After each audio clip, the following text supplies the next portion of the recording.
एक मित्र ने पूछा है, how can one practice meditation and self hypnosis to treat clinical depression, anxiety and suicidal thoughts? Is it normal to feel anxious initially during meditation? पूछते हैं कि ध्यान और सम्मोहन का प्रयोग चिंता, अवसाद और आत्महत्या की प्रवृत्ति से मुक्त होने के लिए कैसे करें। ये भी पूछते हैं कि क्या ध्यान की शुरुआत में एंजाइटी होना, डर लगना स्वाभाविक है क्या। पहले तो यह समझो कि ध्यान और सम्मोहन में अंतर क्या है। ये बड़े आश्चर्य की बात है कि ध्यान के नाम पर दुनिया में जो भी चल रहा है, खासकर अमेरिका में, वह वास्तव में ध्यान नहीं है, सम्मोहन है, आत्म सुझाव है। जबकि ध्यान और सम्मोहन दोनों की दिशा अलग अलग है। सामान्यतः हमारी चेतना विशुद्ध चक्र पर रहती है, जो गर्दन में पीछे की तरफ है, और यहाँ हमारा मन है, कॉन्शसनेस है, कॉन्शस माइंड है। सामान्यतः हम इसी तल पर जीते हैं। जब हम जागृत में होते हैं, पांचवें चक्र पर होते हैं। अब यहाँ से चेतना अगर नीचे जाए, चौथे चक्र पर आ जाए, अनाहत चक्र रीढ़ की हड्डी में है, लेकिन बटन इसका सामने है, तो यहाँ पर फीलिंग है, यहाँ अवचेतन है, यहाँ सब कॉन्शस है। और सम्मोहन में हम इस चौथे चक्र पर उतरते हैं। फिर जब हम नींद में जाते हैं तो अनकॉन्शस में जाते हैं, और फिर हमारी चेतना नाभि चक्र पर, नाभि बटन है, मणिपुर चक्र रीढ़ की हड्डी में। और ऐसे ही जब ऊर्जा और भी नीचे जा सकती है, स्वाधिष्ठान चक्र पर जा सकती है, मूलाधार चक्र पर जा सकती है।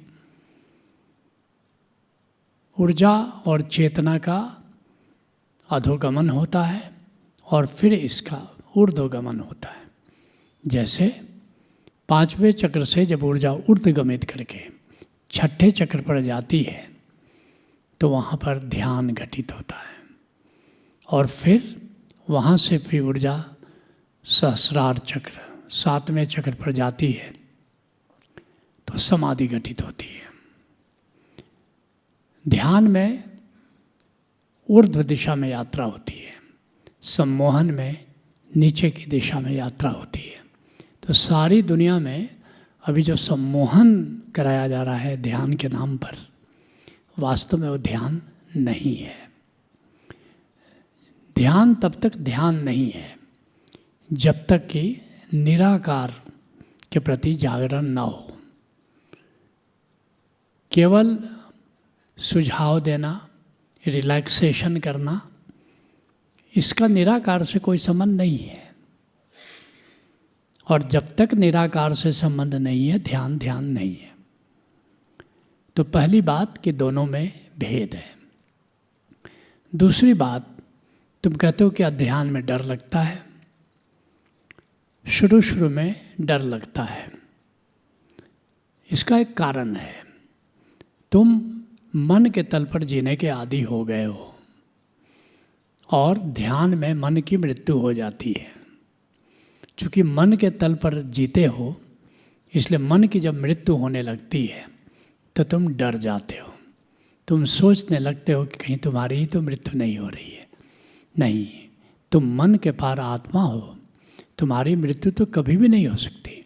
जिसको लोग मृत्यु कहते हैं, उस मृत्यु में भी तुम्हारा नाश नहीं हो सकता। तुम सदा मौजूद हो, सदा मौजूद रहोगे। तो डर होना स्वाभाविक है, लेकिन थोड़े दिन ध्यान करते करते जब ध्यान के आदी हो जाओगे, निराकार से जुड़ना शुरू करोगे, निराकार का मज़ा लेना शुरू करोगे, स्वयं के होने का मज़ा लेना शुरू करोगे, स्वयं को प्रेम करने का मज़ा लेना शुरू करोगे, तो तुम डर से, चिंता से मुक्त हो जाओगे।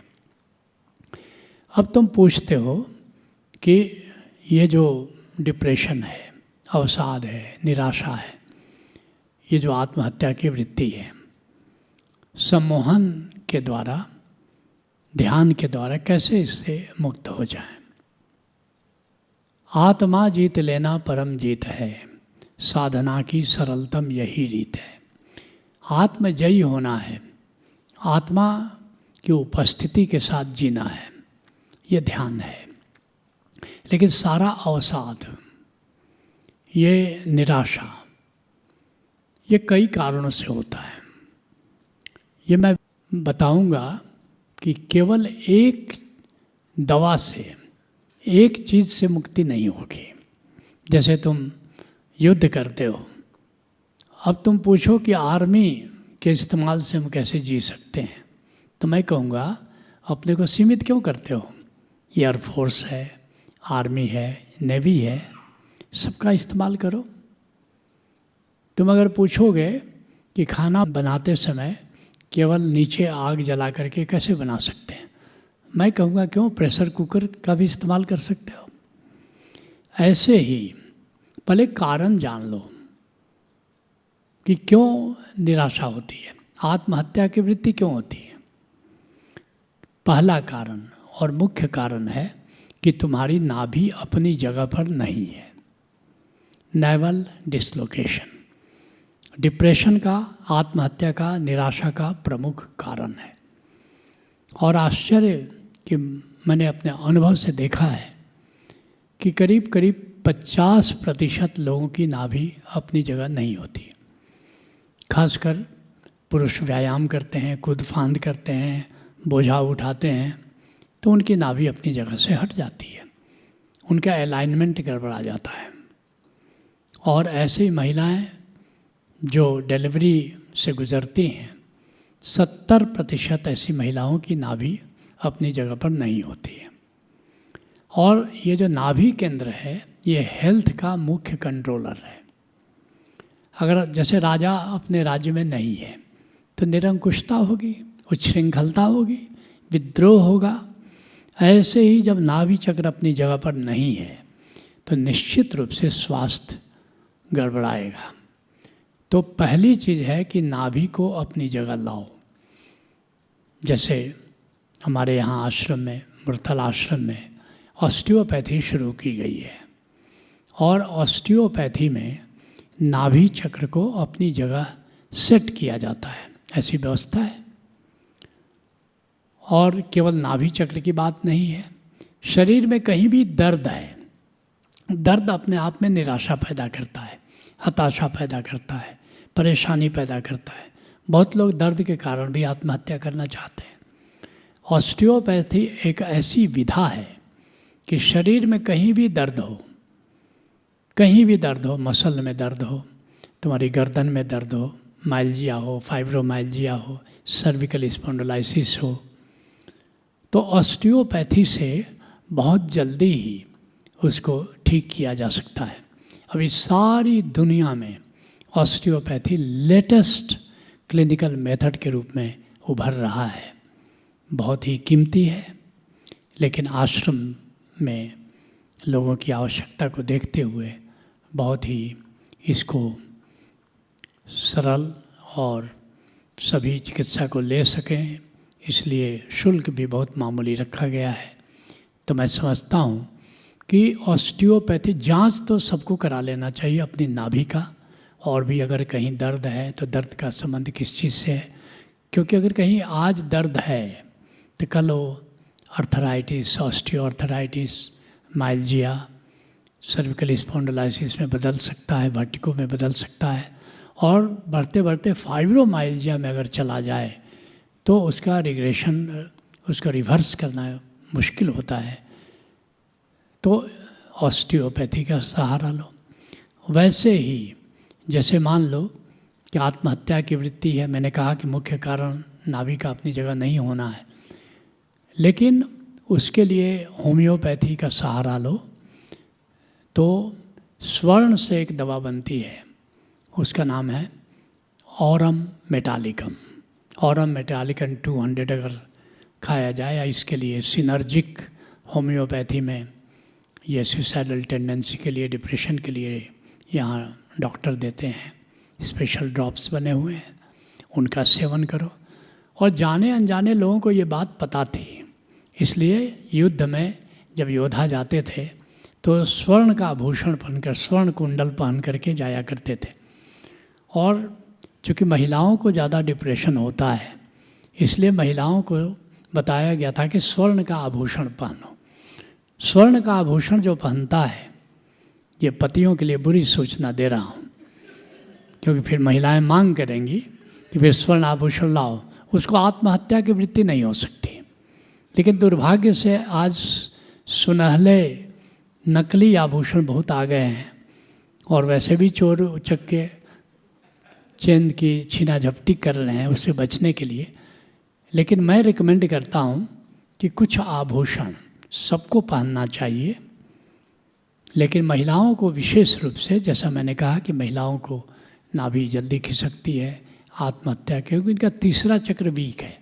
पहला, तीसरा, पांचवा और सातवां चक्र पुरुष के लिए पॉजिटिव है, और दूसरा, चौथा, छठा थोड़ा वीक है, नेगेटिव है। महिलाओं का ठीक उल्टा है, पहला, तीसरा, पांचवा, सातवां वीक है महिलाओं के लिए चक्र, और दूसरा, चौथा, छठा महिलाओं का बहुत मजबूत है। क्योंकि आत्महत्या का संबंध, डिप्रेशन का संबंध, निराशा का संबंध, डर का संबंध तीसरे चक्र से है, तो इसलिए तीसरा चक्र महिलाओं का थोड़ा कमज़ोर है। इसलिए थोड़ा स्वर्ण पहने, स्वर्ण शरीर से ज़रा लगा रहे, तो फिर देखोगे उमंग बनी रहती है। तो ऐसे ही प्रकृति में रहो। प्रकृति से जो प्रेम करेगा निश्चित रूप से उसको निराशा नहीं होगी। प्रकृति हमें उमंग देती है, तो उमंग में रहो। अब पूछते हो कि सम्मोहन कैसे हेल्प करेगा, क्योंकि सम्मोहन में कहीं न कहीं गलत रीप्रोग्रामिंग हो जाने से भी अवसाद हो जाता है कि कोई रिलेशनशिप में ब्रेकडाउन हो गया तो तुम अवसाद में चले जाते हो। तो फिर से हिप्नोसिस में ले जा कर के तुमको रीप्रोग्रामिंग किया जाता है, नई संकल्पनाओं से भरा जाता है कि तुम उमंग में जी रहे हो, और अवसाद का विपरीत उमंग है।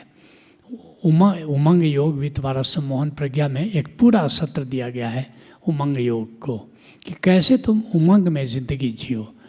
तुमको रीप्रोग्रामिंग किया जाता है कि हम उमंग में जी रहे हैं। तो इन चारों पांचों विधाओं का अगर संयोग हो जाए तो निश्चित ही तुम अवसाद से मुक्त हो सकते हो, आत्महत्या की वृत्ति से मुक्त हो सकते हो। जिन लोगों को आत्महत्या की वृत्ति है उनको ऑरम मेटालिकम 200 होम्योपैथी की दवा है, अगर रोज़ लें तो चाहे भी तो आत्महत्या वो नहीं कर सकते, इतना मजबूत संकल्प हो जाता है। Let's acknowledge.